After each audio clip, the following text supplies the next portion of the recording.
আচ্ছা দেখো তাহলে ছবিটা দেখো যে এটা কম্পাসদের জন্য সুন্দর করে রাখতে পারবা, কিন্তু ছবিতে কি কি আছে না আছে এটা একটু আমরা বুঝবো আর কি। হ্যাঁ, ছবিতে অনেক কিছু থাকে, তবে ভাইরাস যে ভাইরাস খারাপ এটা পড়ালেই তো অধ্যায় শেষ হয়ে দেবো। হ্যাঁ, আগামীটা পরীক্ষা। তো এইচআইভি ভাইরাসের বলা হচ্ছে এইচআইভি ভাইরাসের দেখতে কেমন দেখো, কিছুটা এরকম কিছুটা এরকম।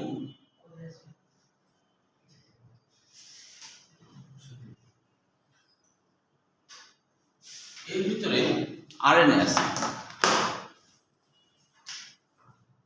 এটা ইচ্ছা মতো দেওয়া যায়।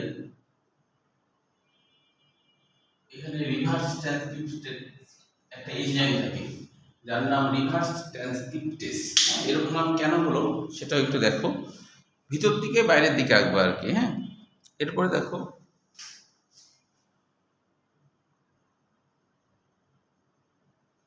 আচ্ছা এইটুকু আগে এঁকে দাও না, এটা পরীক্ষায় আঁকতে হবে কিন্তু। হ্যাঁ, ইয়ে তো খাতা টাতা নিয়ে আসিনি। আচ্ছা এটুকু এটুকু আঁকলা হাত একটু। আচ্ছা এরপরে দেখো আরেকটা বর্ণনা আছে যেটা অনেক বড়।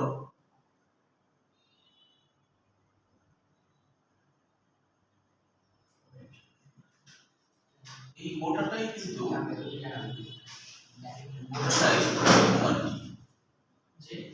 গোটাটাই এরকম আমি এইটুকু দিলাম। হ্যাঁ,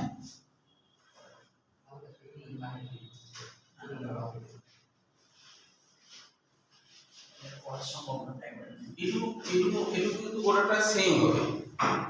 ঠান্ডা লাগছে?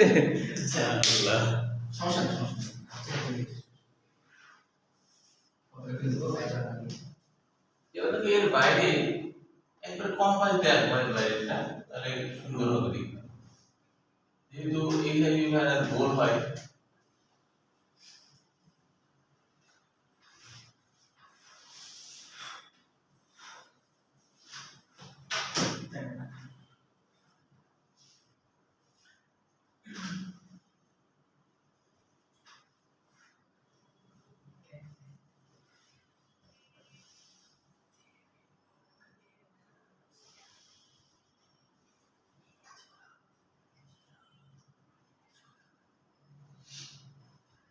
যেহেতু ট্রেনে যাও তো তাই তোমরা রাত্রে ঘুমাতে যাবা, চাকরি থাকলে তো সারাদিন ইয়ে করতে কষ্ট হবে, মানে সারাদিন ঘুরতে কষ্ট হবে না। এটুকু আগে রাখো।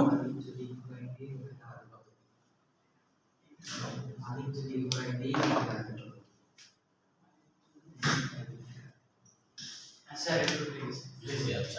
এখন এর বাইরে একটা হালকা করে দাগ দিতে হবে।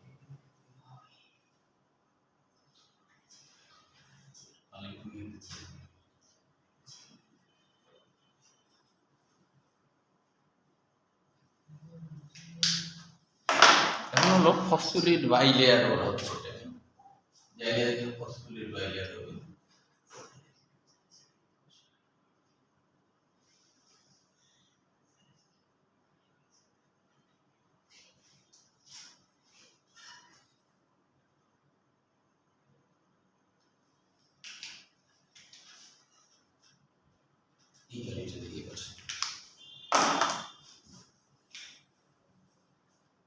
ফসফোরিড বাইলেয়ারটাই একটু গুরুত্বপূর্ণ বিষয়।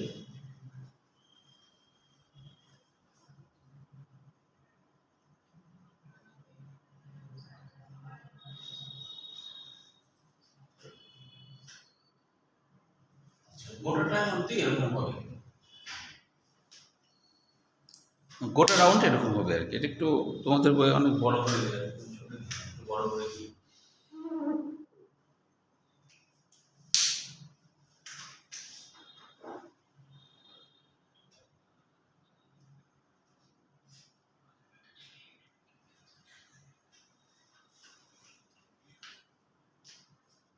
এটাকে বলা হচ্ছে জিপি 120। জিপি গ্লাইকোপ্রোটিন, জিপি মানে হলো গ্লাইকোপ্রোটিন, আর ভিতরেরটার নাম হলো জিপি। 120 বলতে কি বোঝাচ্ছে? ও 120 বলতে আয়তন বোঝাচ্ছে, আয়তন। মানে এটা কত আয়তন, এটা হচ্ছে এটা হলো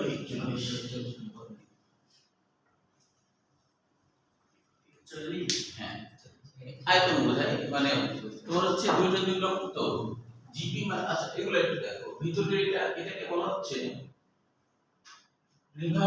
RNA reverse transcriptase, RNA reverse transcriptase বা শুধু রিভার্স ট্রান্সক্রিপ্টেজ লিখলেও হবে, রিভার্স ট্রান্সক্রিপ্টেজ, ট্রান্সক্রিপ্টেজ বাংলা অর্থ কি সেটা আমি বলছি, রিভার্স ট্রান্সক্রিপ্টেজ। আর হচ্ছে এটা তো আরএনএ,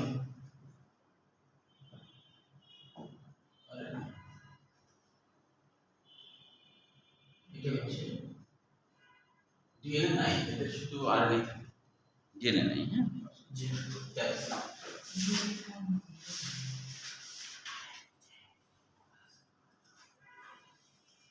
আচ্ছা বই এটা তো রঙিন করা আছে, তোমরা রঙিন না করে জাস্ট হলো ফোটা ফোটা দিয়ে দিলে হবে, ফোটা ফোটা দিয়ে ফোটা ফোটা করে দিলে হয়ে যাবে, ফোটা ফোটা করে দিলে তাহলে হবে। আচ্ছা ক্যাপসিড কিন্তু আসলে কোনটা জানো, যে এইখান থেকে নিয়ে লালের আগ পর্যন্ত, লাল পর্যন্ত গোটাটাই কিন্তু ক্যাপসিড, এইখান থেকে নিয়ে লাল পর্যন্ত গোটাটাই কিন্তু ক্যাপসিড। ক্যাপসিডের বাংলা আমি পরে বলছি। আর এই জিনিসটাকে বলা হয় phospholipid bilayer, phospholipid bilayer, phospholipid bilayer.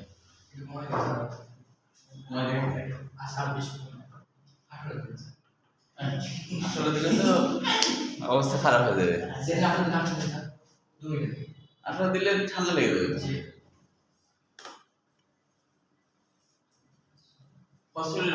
আচ্ছা এখন তাহলে আমরা একটু বুঝি বিষয়টা। হ্যাঁ ছবি গোটাটা তো সেম হবে, এগুলো ফোটা ফোটা দিলেই যথেষ্ট। হ্যাঁ তবে একটু মনে রাখতে হবে যে এটা তো একটা এইচআইভি ভাইরাস, তাই না? এটা একটা ভাইরাস, ভাইরাসে সাধারণত ডিএনএ আরএনএ একসাথে থাকে না, যদি আরএনএ থাকে তাহলে ডিএনএ থাকবে না, ডিএনএ থাকলে আরএনএ থাকবে না। এটাতে যেহেতু আরএনএ আছে তাই ডিএনএ নাই।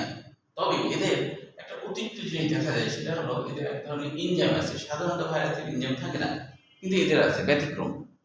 তো এই এনজাইমের নাম রিভার্স ট্রান্সক্রিপ্টেজ। মানে কি রিভার্স মানে হলো যে সাধারণভাবে যেটা হয়, যেমন ডিএনএ থেকে আরএনএ তৈরি হয়, ডিএনএ থেকে আরএনএ তৈরি হয়, এই জিনিসটাকে আমরা বলি ডিএনএ থেকে আরএনএ তৈরিকে বলি ট্রান্সক্রিপশন।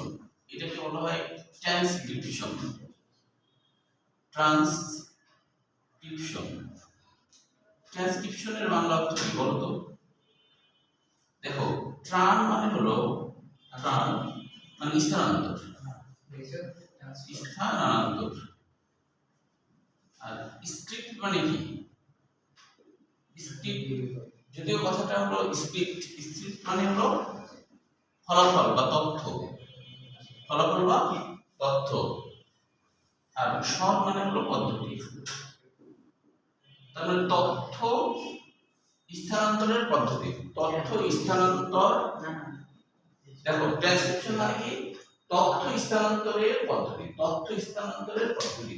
তথ্য মানে ডিএনএ এর, এটা ধরো ডিএনএ, ডিএনএ এখানে মনে করো একটু অংশ জিন, এটা ধরো জিন। জিন যখন কোনো কিছু তৈরি করতে চায়, জিন যখন কোনো কিছু তৈরি করতে চায় তখন সে কি করে? তখন সে একটা আরএনএ তৈরি করে দেয়, একটা আরএনএ। এই আরএনএ এর মধ্যে যাবতীয় তথ্য দিয়ে দেয়, ডিএনএ যা তথ্য আছে সেটা আরএনএ এর মধ্যে দিয়ে দেয়। এখন এই আরএনএ রাইবোজোমে যখন যাবে তখনই রাইবোজোমে গেলে তখন হচ্ছে সেই তথ্য অনুযায়ী প্রোটিন তৈরি হবে, সেই তথ্য অনুযায়ী প্রোটিন তৈরি হবে। তাহলে ডিএনএ থেকে আরএনএ তৈরিকে ট্রান্সক্রিপশন বলে। কিন্তু রিভার্স মানে কি? উল্টা পথে। রিভার্স মানে উল্টা পথে।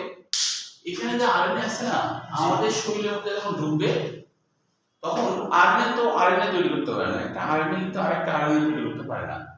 তাই এর মধ্যে থাকা যে এনজাইম আছে আমাদের কোষের মধ্যে ঢুকলেই প্রথমে এই আরএনএ এই ডিএনএ তে রূপান্তরিত হয়ে যাবে। ওই যে আরএনএ আছে না, আরএনএ, এই আরএনএটা কি করবে? ডিএনএ তে রূপান্তরিত হবে। প্রথমে হলো ডিএনএ তে রূপান্তরিত হয়ে যাবে। এই আরএনএ ডিএনএ তে রূপান্তরিত হয়েছে বলে এর নাম রিভার্স। রিভার্স মানে তো বুঝতে পারছো উল্টা, এটার নাম হচ্ছে রিভার্স। রিভার্স মানে উল্টো পথে কোনো কিছু হওয়া, এটা বলে রিভার্স। তাহলে কি সাধারণভাবে ডিএনএ তে আরএনএ হয়, কিন্তু এখানে উল্টা হচ্ছে না, আরএনএ থেকে ডিএনএ দিছে, এটার নাম হলো রিভার্স ট্রান্সক্রিপশন। কেন হচ্ছে আরএনএ থেকে ডিএনএ? যদি আরএনএ থেকে ডিএনএ না হয় তাহলে একটা সমস্যা হলো যে আমাদের কোষের মধ্যে ঢোকার পর আরএনএ যদি ডিএনএ তে রূপান্তরিত না হয় তাহলে কিন্তু আরএনএ একা একা কখনোই নতুন আরএনএ বানাতে পারবে না। তো সেই জন্য সে প্রথমে ডিএনএ তে রূপান্তরিত হয়, ডিএনএ তে রূপান্তরিত হয়ে গেলে সে আবার আরএনএ বানাই ফেলতে পারে। বুঝছো? আরএনএ বানাই কেন? আরএনএ বানাই এই কারণে রাইবোজোমের মধ্যে এটাকে পাঠাবে আর অনেক অনেক প্রোটিন তৈরি করবে, অনেক অনেক প্রোটিন তৈরি করতে থাকবে প্রতিনিয়ত। জি। বুঝছো? তো তাহলে কিন্তু শুধু আরএনএ, সে কিন্তু আরেকটা আরএনএ তৈরি করতে পারতো না। তাই কি করলো আরএনএ, কি করলো আগে হচ্ছে ডিএনএ বানালো, আর আরএনএ থেকে ডিএনএ বানানোটা হলো রিভার্স, উল্টা পথে। বুঝছো? এর নাম হচ্ছে রিভার্স ট্রান্সক্রিপ্টেস। এই যে শেষে এস আছে না, ট্রান্সক্রিপ্টেস, এস এস মানে এনজাইম, এস মানে এনজাইম। তাহলে এইটুকু ভিতরের কাহিনী বুঝলাম। এখন আসলে এইখান থেকে নিয়ে এই লালটা পর্যন্ত গোটাটাই হলো প্রোটিন আর প্রোটিন, প্রোটিনে ভরপুর। এই গোটাটাকে বলা হয় ক্যাপসিড। কেন নাম ক্যাপসিড হলো? ক্যাপ মানে টুপি পরানো, ক্যাপ মানে কি টুপি পরানো। তার মানে ক্যাপসিড মানে হলো যে এই যে আরএনএ অংশ আছে, আরএনএ এর বাইরে বিশাল প্রোটিনের একটা আবরণ আছে, ওই আবরণকে টুপি বলছে। ক্যাপসিড মানে টুপি, ক্যাপসিড মানে ঢেকে রাখা কিছু বা টুপি, আবরণ। জি। এদের নাম হচ্ছে ক্যাপসিড। এখন ক্যাপসিডের উপরে আবার দেখো, ক্যাপসিডের উপরে আবার কি আছে? Phospholipid bilayer. ফসফোলিপিড বাইলেয়ার কেন হলো? এই জিনিসটা যদি বিশ্লেষণ করো তাহলে কিন্তু এটা এরকম দেখতে, এটা যদি এরকম দেখতে, হ্যাঁ এরকম দেখতে, এরকম দেখতে বড় বললাম আর কি। তো এই জিনিসটা ফসফেট মূলক আর এটা হচ্ছে লিপিড। তাহলে দুইটা মিলে কি হলো? ফসফোলিপিড হলো না? তাহলে উপরেও ফসফোলিপিড নিচেও ফসফোলিপিড, তাহলে এটাকে বাইলেয়ার করবো না? বাই মানে কি দুই, দেয়ার মানে স্তর, মানে দুই স্তর ফসফোলিপিড, দুই স্তর ফসফোলিপিড। আর এই ফসফোলিপিডের মধ্যে অতিরিক্ত ভাবে কিছু প্রোটিন থাকে, যে প্রোটিনের নাম গ্লাইকোপ্রোটিন। এই যে জিপি, এই জি মানে হলো গ্লাইকো, হ্যাঁ গ্লাইকো, গ্লাইকো মানে শর্করা, বুঝছো? আর পি মানে কি প্রোটিন, পি মানে প্রোটিন, পি মানে প্রোটিন। তাহলে কি হলো? গ্লাইকোপ্রোটিন মানে প্রোটিনের সাথে যদি শর্করা থাকে, প্রোটিনের সাথে যদি শর্করা থাকে তাহলে তাকে বলা হবে গ্লাইকোপ্রোটিন। প্রোটিনের সাথে শর্করা থাকলে তাকে বলা হবে গ্লাইকোপ্রোটিন। হ্যাঁ শেষ। তাহলে তোমাদের হচ্ছে দুইবারে বলেছ, মঙ্গলবারে হচ্ছে জীবের প্রজনন, এটা কত অধ্যায় গো? 11। জীবের প্রজনন 11 অধ্যায়। হ্যাঁ এটা হচ্ছে এমসিকিউ, শুধু এমসিকিউ? হ্যাঁ শুধু এমসিকিউ। আর তারপরে বৃহস্পতিবারে শুধু শিখছি। শিখেন কোথা থেকে? হ্যাঁ বলো। কিছু প্রশ্ন করেন কোথা থেকে? ও আচ্ছা, বই থেকেও করি আবার গাইড দিয়েও করি, দুটো দিই। দাগে দেখে এই গাইড দিয়ে প্রশ্ন করেছিলাম। ও আচ্ছা, স্যার এমসিকিউ তে মানে অনেকগুলো টাইপ ভুল থাকে স্যার, ও আচ্ছা, একটু বুঝতে সমস্যা হয়। মনে ভাইকে বললে বলে যে হচ্ছে আরে আমি বুঝতে পারছি না। ও আচ্ছা ঠিক আছে। আমি হলো আমি মূল কবিটা ভুল বলা আমি চেক করে দিব। আচ্ছা ঠিক কথা না, একটা বুঝে দিতে বললাম। অনেকগুলো এমসিকিউ তো কম্পিউটার হ্যাঁ। করে না, ধরো 25টা করলে ভুল টুল থাকে না, চলে পড়ে। অতগুলো করতে 100টা গেলে স্যার। 100টা তো